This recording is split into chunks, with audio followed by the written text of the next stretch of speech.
వీడియోలను రేవంత్ రెడ్డి మార్ఫింగ్ చేస్తారని ఊహించలేదన్నారు.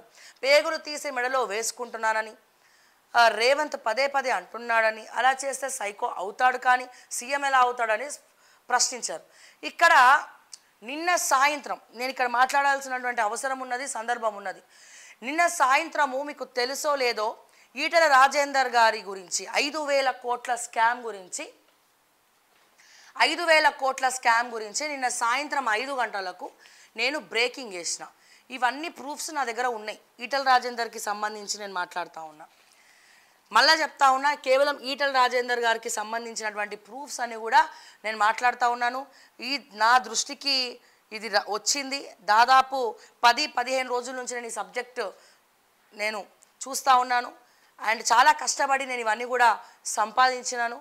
ఎందుకంటే ఈ 5,000 కోట్ల స్కామ్కి ఇది చాలామంది పిచ్చోళ్ళు నిన్న కమెంట్లు పెడతా ఉన్నారు. ఆ పిచ్చోళ్ళందరూ కూడా ఈటెల రాజేందర్ అనుచరులే అని నాకు తెలుసు. ఓకే, అయితే వాళ్ళకి నేను సమాధానం చెప్తున్నా. మీకు దమ్ము ఉంటే వీటికి ఆన్సర్ చెప్పండి. మీకు దమ్ము ఉంటే నేను అడిగినటువంటి ఈ ప్రశ్నలకు మీరు ఆన్సర్ చెప్పండి.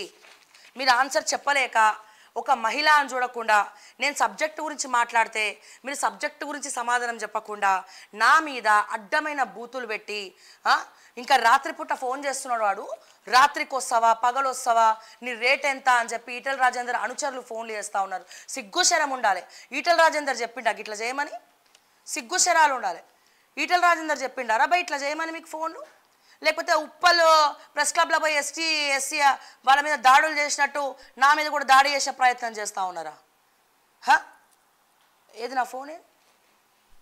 ఈటెల రాజేందర్ గారు చెప్పిర్రా? ఒక మహిళా జర్నలిస్ట్ అని చూడకుండా ఈ స్కామ్ బయట పెట్టినందుకు కొంతమంది లత్కోర్ బ్యాచ్ తోటి కమెంట్లు పెట్టించి లైవ్లలో కమెంట్లు పెట్టించి నాకు ఫోన్లు చేయించి, ఇగో మిస్డ్ కాల్ చూడండి, నేను లిఫ్ట్ చేయలేదు, ఇగో ఇగో ఇగో ఇవన్నీ నేను నైట్ వచ్చినటువంటి కాల్స్ అండి.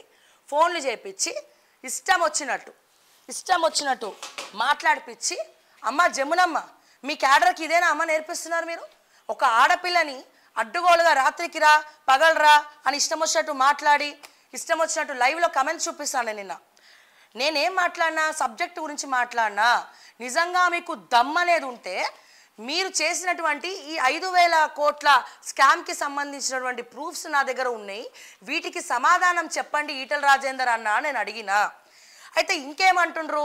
కాంగ్రెస్కి అమ్ముడువైన కుక్క, కాంగ్రెస్కి అమ్ముడువైన నక్క, తొక్క, అట్టిపండు తొక్క, ఏదేదో పెట్టిరు కదా, ఏదేదో ట్రోల్ చేస్తూ ఉన్నారు కదా నన్ను.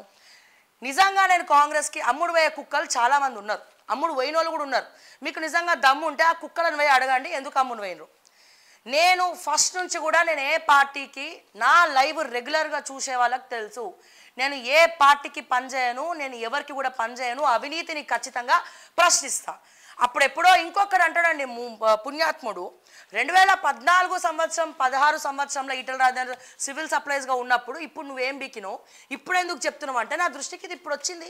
ఇప్పుడు ఎందుకు చెప్తున్నావు అంటే, ఈ పంచాయతీ ఇంకా తెగలే. ఇంకా తెలంగాణ రాష్ట్ర ప్రభుత్వానికి ఇంకా కేంద్ర ప్రభుత్వానికి ఫుడ్ కార్పొరేషన్ ఆఫ్ ఇండియా మధ్యలో దీనికి సంబంధించిన చర్చ జరుగుతూనే ఉన్నది. ఇంకా తెలంగాణ రాష్ట్ర ప్రభుత్వం అంటే సివిల్ సప్లైస్ కార్పొరేషన్ దాదాపు ఇప్పటి వరకు 1300 తీసుకున్న అప్పు 1700 కోట్లు అయితే 1300 కోట్ల ఇంట్రెస్ట్ కట్టింది. ఇంకా కూడా సివిల్ సప్లైస్ ఇంట్రెస్ట్ కడుతూనే ఉన్నది. ఎవడబ్బా సొమ్మని నేను అడిగినా. తెలంగాణ ప్రజలు ఇదంతా కూడా ఎందుకు కట్టాలా, పన్ను ఎందుకు కట్టాలా, ఇంట్రెస్ట్ ఎందుకు కట్టాలా, ఈ క్వశ్చన్కి ఆన్సర్ చెప్పే దమ్ములు మీ దగ్గర లేక నా మీద ఇష్టం వచ్చినట్టు ట్రోల్ చేస్తూ ఉన్నావు. నేనేమంటున్నాను, నేను ఏమైనా బూతులు తిట్టినా ఈటెల రాజేందర్ని? ఈ స్కామ్ జరిగింది ఈటెల రాజేందర్ గారు, దీనికి సమాధానం చెప్పండి అన్న ప్రెస్ మీట్ పెట్టి మరి స్కామ్ ఏందో మీరు 2014 నుంచి 16 సంవత్సరం వరకు ఈ 2 ఏళ్లలో సివిల్ సప్లైస్కి చేసిన ద్రోహం ఏందో, సివిల్ సప్లైస్ చీకట్లో మునిగిపోవడానికి కారణం ఏందో, ఇంకా తెలంగాణ రాష్ట్ర ప్రభుత్వం సివిల్ సప్లైస్ కార్పొరేషన్ ఇంకా ఇంకా ఇంకా తీసుకున్నటువంటి అప్పు క్లియర్ చేయకుండా వడ్డీ మీద వడ్డీ వడ్డీ మీద వడ్డీ వడ్డీ మీద వడ్డీ కడుతూనే ఉన్నది. FCIకి దీనికి సమాధానం ఏందో చెప్పండి ఈటెల రాజేందర్ గారు అని నేను అడిగిన. నిజంగా మీకు చిత్తశుద్ధే ఉంటే మీ అనుచరులంతా నా మీద పడి వెళ్ళడం కాదు, ఓ 2-3 ఛానళ్ళను పెట్టుకొని లత్కోర్ బ్యాచ్ను పెట్టుకొని ఆ సోషల్ మీడియాలో అడ్డమైన కమెంట్లు ఒక లేడీ అని చూడకుండా ఇంకా సంతోషించండి రా భయ్, అందరు అవినీతి ఏరేస్తున్నా అందరిని అడుగుతున్నా అని చెప్పి పోయి మీ రాజేందర్ గారిని అడగండి ఇది ఎందుకు జరిగిందని చెప్పి. ఇకపోతే ఏమన్నారు, నేను ఒకటే చెప్తున్నా, ఇంకా ఇంకా ఏమన్నారు, ఇగో ఇవన్నీ నా దగ్గరే ఉన్నాయి, నేను ఇవన్నీ రెడీగా ఉన్నా, వీటి మీద ప్రెస్ మీట్ పెట్టమనండి ఈటల రాజేందర్ గారిని, దీనికి ఆన్సర్ చెప్పమనండి. ఇదా పద్ధతి?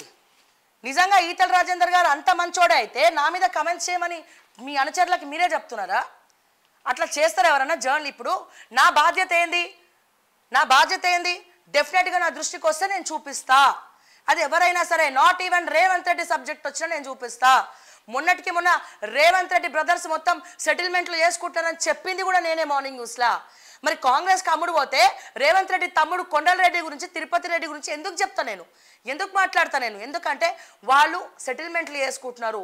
ఆర్ఆర్ ట్యాక్స్ గురించి మాట్లాడింది నేను, అరబిందో ఏం జరిగిందో అరబిందో గురించి చెప్పింది నేను. మరి కాంగ్రెస్కి అమ్ముడు పోతే ఇవన్నీ ఎందుకు చెప్తారా? రుణమాఫీ గురించి ఎందుకు అడుగుతారా? నేను జరనన్న బుర్రలా గుజ్జు ఉండాలి. సరే, ఇంకొంతమంది ఏం పెడుతున్నారు, బీజేపీకి యాంటీగా వర్క్ చేస్తుంది శ్రావ్య.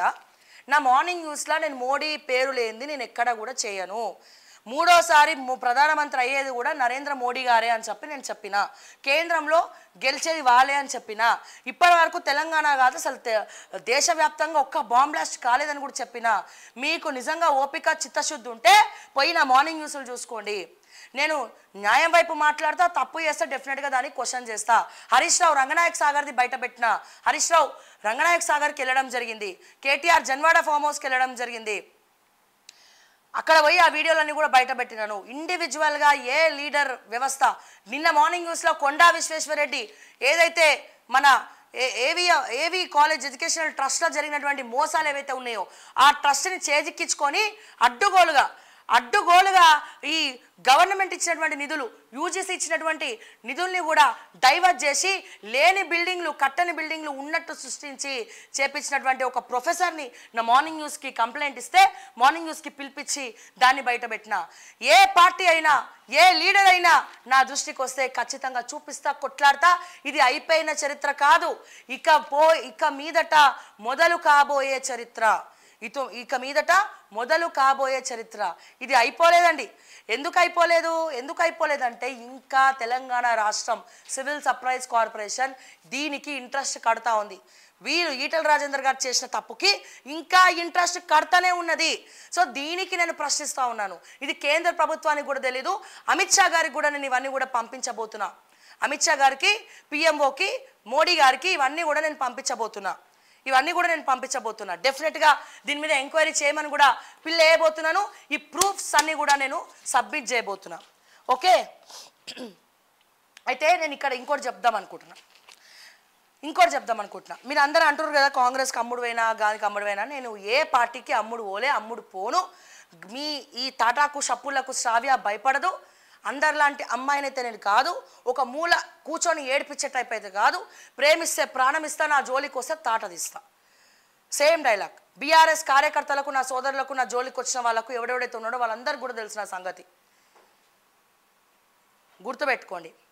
ఈటల రాజేందర్ గారు, మీకు చిత్తశుద్ధి ఉంటే నా మీద పిచ్చి బూతులు పెట్టించి ట్రోల్ చేయించడం కాదు, ఒక అమ్మాయి మీద, జర్నలిస్ట్ మీద ట్రోల్ చేయించడం కాదు. అంటే మీ అవినీతి బయట పెడితే నన్ను అడ్డమైన ట్రోల్ చేపించి కాల్ చేపిస్తారా మీరు?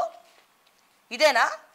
ఇంకోడు పెడతాడు, ఈటల రాజేందర్ చుట్టూ తిరిగినో పైసలు ఇవ్వలేదు అంటే పీష్నా సంఘానికి ప్రధాన అధ్యక్షుడు ఆయన. గ్రౌండ్లో పోయి కార్యకర్తలకి ఫుడ్డే పెడతలేరట, ఇక ఆయన వచ్చి నాకు ఇస్తాడు పైసలు. ఎంత ఇస్తాడు? 1,00,000 ఇస్తాడా, 2 లక్షలు ఇస్తాడా, 10,000 ఇస్తాడా, 20,000 ఇస్తాడా? ఎంత ఇస్తాడు ఈటల రాజేందర్ పైసలు? అంటే ఒక స్కామ్ బయట పెట్టిన జీర్ణించుకోలేని ముఖాలు మీవి. ఇవన్నీ మీరు మాట్లాడుతూ ఉన్నారు వచ్చి మీరు.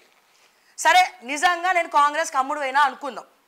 మరి నేను బండి సంజయ్ గురించి ఎప్పుడన్నా మాట్లాడినా? కిషన్ రెడ్డి గారు, ఇప్పుడు ఇందాకే చెప్పిన, కిషన్ రెడ్డి గారు గెలుస్తున్నారు అని చెప్పి. మరి వీళ్ళందరి స్కామ్లు కూడా బయట పెట్టాలి కదా. నేను వరుస పెట్టి నేను ఎందుకు మాట్లాడలే? కొండా విశ్వేశ్వరరెడ్డి గురించి ఎందుకు మాట్లాడినా? ఈటల రాజేందర్ గురించి ఎందుకు మాట్లాడినా?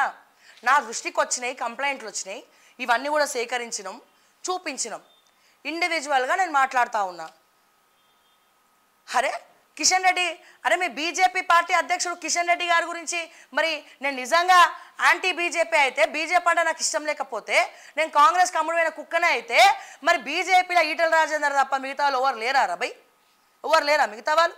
కిషన్ రెడ్డి గారు ఉన్నారు, బండి సంజయ్ గారు ఉన్నారు, ఎంపీ అరవింద్ గారు ఉన్నారు, గొప్ప నాయకులు ఉన్నారు, ప్రధానమంత్రి ఉన్నాడు. నేను మాట్లాడాలనుకుంటే ఎందుకు క్వశ్చన్ చేయాలి నేను ప్రధానమంత్రిని? అదాని గురించి కూడా మస్తాలు అడిగినాం. మనం ఇట్లనే ప్రధానమంత్రిని టార్గెట్ చేసినా, మూడోసారి మోడీయే భారతదేశానికి శ్రీరామ రక్ష అని చెప్తున్నా. మరి ఈటల రాజేందర్ గురించి నేను ఎందుకు బయట పెట్టినా అంటే, తప్పు చేసింది ఈటల రాజేందర్, మిగతా వాళ్ళు కాదు, బీజేపీ కాదు. నేను మాట్లాడినప్పుడు కూడా బీజేపీ ప్రస్తావన ఎక్కడ కూడా తీసుకురాలే. ఈ క్లారిటీ మీరు తెచ్చుకోండి.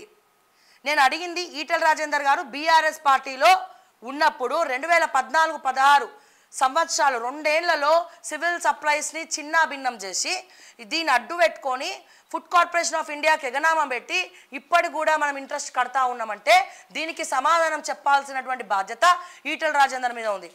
నక్కజిత్తున వినయాలు, పైకి బుద్ధిమంత్రం త్రిలోకేశం లాగా సుతపూసలక్క మాటలు చెప్పుడు కాదు, కన్నింగ్ వేషాలు కాదు.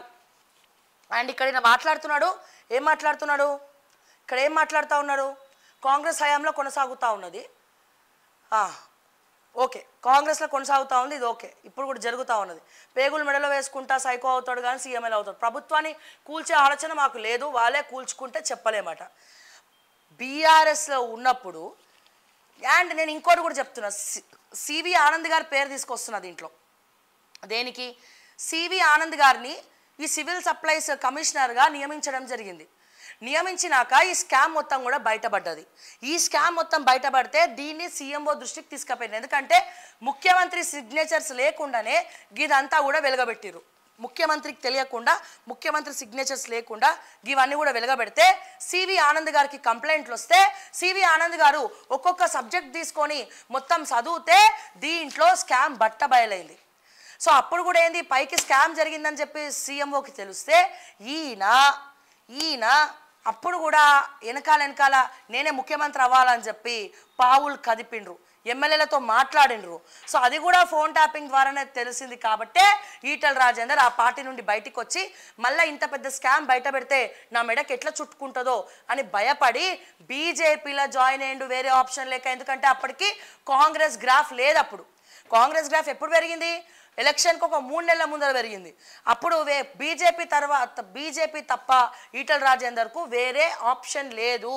సో ఈ స్కామ్ నుంచి ఆయన కాపాడుకోవడానికి మళ్ళీ ఎఫ్సిఐ ఈ 2014-2016లో మరి 16లో ఉన్న సివిల్ సప్లైస్ మంత్రి ఈటల రాజేందరే కాబట్టి ఆయన మెడకి ఇదంతా కూడా చుట్టుకుంటుందని భయంతో మరి బీఆర్ఎస్ పార్టీకి వెళ్ళి సైలెంట్గా వాళ్ళు పంపించిరో వీళ్ళు వచ్చిరో ఆ విషయం లోపల ఇంటర్నల్ వారు ఏం జరిగిందనేది పక్కన పెడితే, ఈయనకి బీజేపీలో ఉంటే ఈ స్కామ్ గుర్తు రాదు, ఎవడు కూడా ఏం అనడన్న ధైర్యంతో ఈటల రాజేందర్ జై శ్రీరామ్ అనకపోయినా, ఒక నాస్తికుడైనా, ఒక కమ్యూనిస్ట్ అయినా ఆయన వచ్చి బీజేపీలో జాయిన్ అయ్యిండు కేవలం ఈ స్కామ్ నుండి తప్పించుకోవడానికే. అండ్ స్టిల్ బీజేపీలో చేరి మళ్ళీ ఇక్కడ కూడా ఆయననే పెద్ద మనిషిలకు ఉండాలి, నా కాంపిటీషన్ ఎవ్వరు ఉండద్దు అని చెప్పి పదవుల కోసం అక్కడ కష్టపడిన వాళ్ళు ఒక్కొక్కరిని కూడా బయటికి పంపించింది ఈటల రాజేందర్. బీజేపీలో మంచి నాయకులను. విజయశాంతి బీజేపీకి ఎంత అద్భుతంగా పనిచేసింది, ఆమె ఎందుకు రావాల్సి వచ్చింది? ఇట్లా చెప్పుకుంటూ పోతే చాలా పేర్లు ఉన్నాయి. ఇది నగ్న సత్యం, బహిరంగ సత్యం. ఏం జరిగింది లోపల వార్తలు, అసెంబ్లీ ఎలక్షన్స్ ముందర వార్తలు ఎట్లా బయటకు వచ్చినాయి అనేది. మీకు నిజంగా నా మీద బండబూతులు తిట్టడం కాదు, ఒక ఆడదాన్ని దూషించడం కాదు, మీకు దమ్ము ఉంటే ఒక ఆడపిల్లగా అడుగుతున్నా, దీనికి ఆన్సర్ చెప్పండి, ఇన్ని పేజీలకు ఆన్సర్ చెప్పండి, ఈ 5,000 కోట్ల స్కామ్కు లెక్కలు చెప్పండి. సో దమ్ము ఉంటే దీని గురించి మాట్లాడండి, బూతుల గురించి కాదు, రాత్రుల పుట్ట ఫోన్లు చేసి అడ్డమైన వ్యవహారాల గురించి కాదు. నేను జమునమ్మని అడుగుతున్నా, మీరు మహిళనే కదా, మీకు పిల్లలు ఉన్నారు కదా, మరి ఒక జర్నలిస్ట్కి ఫోన్ చేసి గిట్లా మాట్లాడమని మీరు చెప్పిండ్రా, ఈటల రాజేందర్ గారు చెప్పిండ్రా? ఎవరు చెప్తే మీ వాళ్ళంతా ఫోన్లు చేస్తున్నారు? మీకు కావాలంటే నా వీడియోలు మొత్తం చెక్ చేసుకోండి. నేను ఇప్పటి వరకు జీవితంలో ఎక్కడా కూడా ఎవరికి కూడా భయపడి వెనకడుగు వేయలే, ముందడిగే వేసినా. బీఆర్ఎస్ కార్యకర్తలు కూడా గిట్లనే ట్రోల్ చేస్తే వాళ్ళతో కొట్లాడిన తప్ప వెనకడుగు వేయలేదు, ముందడిగే తప్ప వెనకడుగు అయితే నేను వేయలే. అనవసరంగా నా జోలికి వచ్చి నన్ను ఇంకా రెచ్చగొట్టకండి అని చెప్పి నేను మరొక్కసారి తెలియజేస్తా ఉన్నా. ఏం చేస్తారు? 100 మందిని దాడికి పంపిస్తారు నా మీదికి. దమ్ముంటే పంపించండి, చూస్తాం. మోచెత్త గుద్ది కొడతాం అలా నేను చెప్తున్నా. అర్థమైందా? సో అంత ఈజీగా ఉండదు నాతోని. లేకపోతే ఉప్పల్ ప్రెస్ క్లబ్లో దాడి చేపిస్తారా? దళితుల మీద దాడులు చేపిస్తాడు, నా మీద దాడి చేపిస్తారా? చెప్పండి ఏం చేపిస్తారో. నాది కూడా ప్రాపర్ మల్కాజ్గిరి. ఆనే ఉన్నది మా ఇల్లు, కనుక్కొని వచ్చిరండి, మరి ఏం చేస్తారో. ఇక పైగా మాట్లాడుతూ ఉన్నారు మీరు.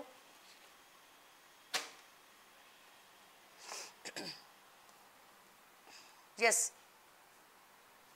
నేడు వేములవాడ వరంగల్కు మోడీ బహిరంగ సభలకు హాజరు. నిన్న రాత్రి హైదరాబాద్కు చేరుకున్న పిఎం. నేడు రాత్రి అమిత్ షా రాక రేపు భువనగిరిలో సభ. అండ్ కాంగ్రెస్ కుక్క గిక్క అన్నామంటే మంచిగా ఉండదు, ఎందుకంటే బీజేపీలో ఒక్కడవే లేవు, మస్తు మంది ఉన్నారు. నిజంగా బీజేపీని టార్గెట్ చేయాలనుకుంటే వాళ్ళందరినీ కూడా టార్గెట్ చేస్తారు. వాళ్ళ మీద ఒక్క మచ్చ కూడా లేదు. కిషన్ రెడ్డి గారు ఉన్నారు, బీజేపీ అధ్యక్షుడు, ఆయన మీద ఏమైనా మంచ ఉందా అండి? ఆయన మీద కాంట్రవర్సీ స్కిప్ కూడా పోరు, ఆయన ఒక మాట కూడా ఎవరిని అన్నాడు. ఒక్క చిన్న మచ్చ కూడా కిషన్ రెడ్డి గారి మీద లేదు. అట్లాగే బండి సంజయ్ గారి మీద ఒక్క మచ్చ లేదు. అరవింద్ గారి మీద కూడా స్కామ్ చేసినట్టు ఎక్కడ కూడా ఆయన మాట్లాడితే ఎక్కడన్నా స్పీచ్లలో బూతులు మాట్లాడతారు తప్ప స్కామ్లలో వేలు పెట్టింది లేదు. ఇంకెవరు ఉన్నారండి? ఇంకెవరి మీద స్కామ్లు ఉన్నాయని చెప్తామండి? ఎవరి మీద ఉన్నాయా అండి? ఇక్కడ తెలంగాణలో స్కాములు చేయనీకి తెలంగాణలో బీజేపీ అధికారంలో ఉందా అండి? లేదండి. ఈటెల రాజేందర్ బీఆర్ఎస్లో ఉన్నప్పుడు చేసిన స్కామ్ అండి ఇది. సో అట్లాంటప్పుడు నేను ఎవరి గురించి మాట్లాడుతున్నా? బీజేపీ గురించి మాట్లాడుతున్నట్ట, ఈటెల రాజేందర్ గురించి మాట్లాడుతున్నట్ట? ఎవరి గురించి మాట్లాడుతున్నట్టు? ఈటెల రాజేందర్ గురించి మాట్లాడుతున్నా. బీజేపీ గురించి మాట్లాడాలంటే అధ్యక్షుడి గురించి మాట్లాడాలా. ఎన్నడన్నా నేను మాట్లాడినా కిషన్ రెడ్డి గురించి? ఏమన్నా అన్నానా నేను ఇప్పటిదాకా? అన్నానా? మీ మనస్సాక్షిని అడుక్కోండి, మీ మనస్సాక్షిని అడుక్కోండి. నీతిగా నిజాయితీగా వెళ్ళే వాళ్ళ మీద ఇట్లాంటి అడ్డమైన ముద్రలు వేసి బండబూతులు తిట్టి ఆడవాళ్ళని చూడకుండా ఇష్టం వచ్చినట్టు చేస్తే మీకన్నా 1000 రెట్ల బూతులు వస్తాయి. ఎస్, నువ్వు ఒక జర్నలిస్ట్వా అంటున్నారు. జర్నలిస్ట్కి ధైర్యం ఉంటేనే ఈ మీడియాల మధ్యలో కుళ్ళు కుతంత్రాల మధ్యలో బతకగలుగుతామండి. ముళ్ళుని ముళ్ళుతోటే తీయాలి, వజ్రాన్ని వజ్రంతో కోయాలన్న సామెత ఉట్టిగా రాలే. అంటే మీరు ఎన్ని తిట్టినా జర్నలిస్టులు అని మూసుకొని పడి ఉండాలనా? తిరగబడద్దా? తిరిగి మాట్లాడద్దా? మాట్లాడితే తప్ప జర్నలిస్ట్ కారా? అంటే ఒక చెంప మీద కొట్టినా ఇంకో చెంప కొట్టు అని చెప్పి ఇట్లా ఓపెన్ చేసుకొని చూపించాలి మా చెంపలు. నేనైతే అట్లా కాదండి, ఇచ్చి పడేస్తా వెంటనే. దట్ ఈస్ శ్రావ్య, గుర్తుపెట్టుకోండి. నెక్స్ట్, హిట్లర్ ముస్సోలినీలా బీజేపీ అట. మెజారిటీతో రాజ్యాంగాన్ని మార్చే కుట్ర, సెక్యులర్ పదాన్ని తొలగించాలనే ప్రయత్నం, రిజర్వేషన్ల రద్దే ఆ పార్టీ ఎజెండా. అందుకే బీఆర్ఎస్ సహకారం. కాంగ్రెస్ ప్రభుత్వాన్ని ఎవరూ కూల్చలేరు.